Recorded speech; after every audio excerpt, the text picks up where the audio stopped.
नमस्कार मित्रों, आपका मेरे चैनल स्टडी विद संध्या में एक बार फिर से स्वागत है।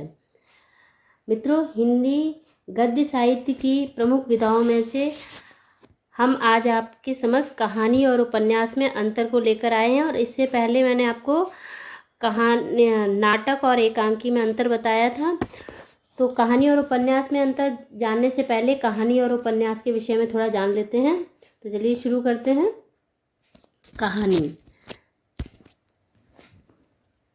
कहानी गद्य साहित्य की सबसे अधिक रोचक एवं लोकप्रिय विधा है, जो मानव जीवन के किसी विशेष पक्ष का मार्मिक, भावनात्मक और कलात्मक वर्णन करती है। इसमें लेखक किसी घटना, पात्र अथवा समस्या का क्रमबद्ध ब्यौरा देता है।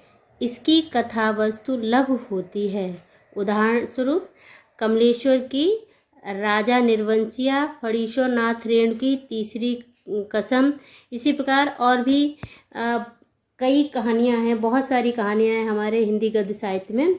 तो हिंदी गद्य साहित्य में जो कहानी नामक विधा है वो सबसे अधिक लोकप्रिय है, क्योंकि बचपन से लेकर अब तक ऐसा कोई भी नहीं होगा जिसने कहानी विधा के विषय में नहीं सुना हो, नहीं जाना हो। हम बचपन से ही अपने दादा, नाना, नानी सबसे कहानी सुनते आए हैं। और ये जो कहानी है वो एक लघु विधा होती है, जो उपन्यास की तुलना में एक छोटी विधा है। यानी कि कहानी में मानव जीवन के किसी एक विशेष पक्ष, यानी किसी एक पक्ष के विषय में ही उसका भावनात्मक और मार्मिक जो वर्णन किया जाता है। और इसमें पात्र भी कम होते हैं और जो होते हैं उनका क्रमबद्ध ब्यौरा दिया जाता है। और इसकी जो कथा वस्तु होती है, यानी कि जो कहानी होती है वो बहुत ही छोटी होती है। बहुत उपन्यास होता है वो बहुत बड़ा होता है, और इसकी कथा वस्तु छोटी होती है, इसलिए अत्यंत रोचक भी होती है और बहुत ही आकर्षक लगती है। तो अब देखते हैं उपन्यास। उपन्यास में एक ऐसी विस्तृत कहानी होती है जो अपने भीतर अन्य गौड़ कथाएं समेटे रहती है। इसमें उपन्यासकार मानव जीवन से संबंधित सुखद एवं दुखद मर्मस्पर्शी घटनाओं को एक निश्चित तारतम्य के साथ चित्रित करता है।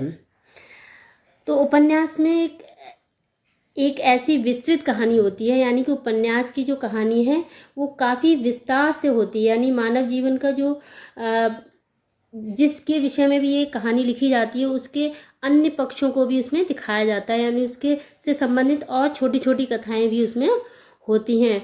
और उसमें से जितने भी मर्मस्पर्शी, दुखद, सुखद सारी घटनाओं को वो समेटे रहती है अपने आप में।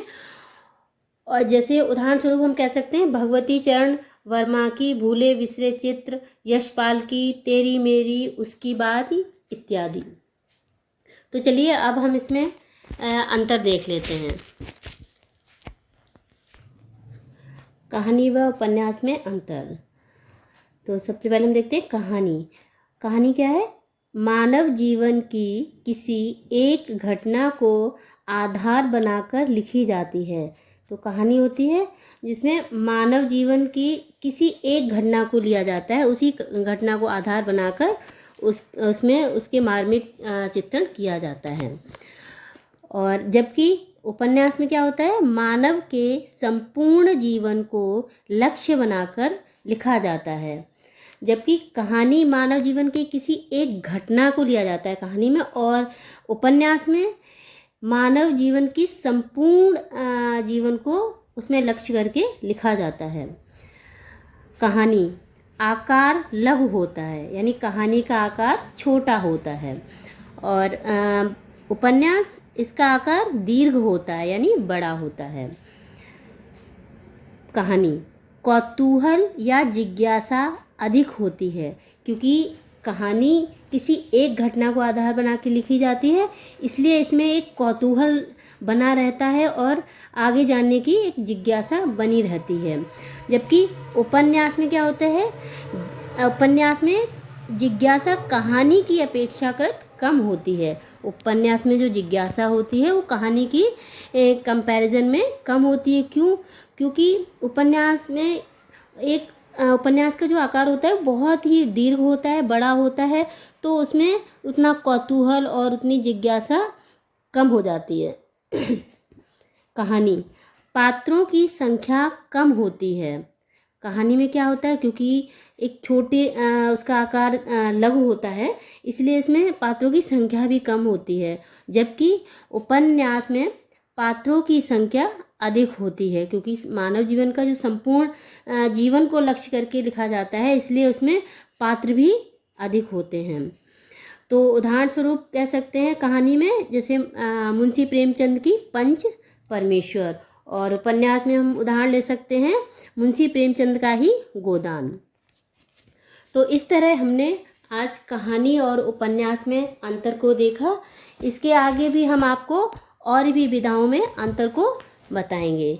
तो यदि आपको मेरा ये वीडियो पसंद आया हो तो कृपया लाइक करें, शेयर करें और मेरे चैनल को सब्सक्राइब करें। धन्यवाद।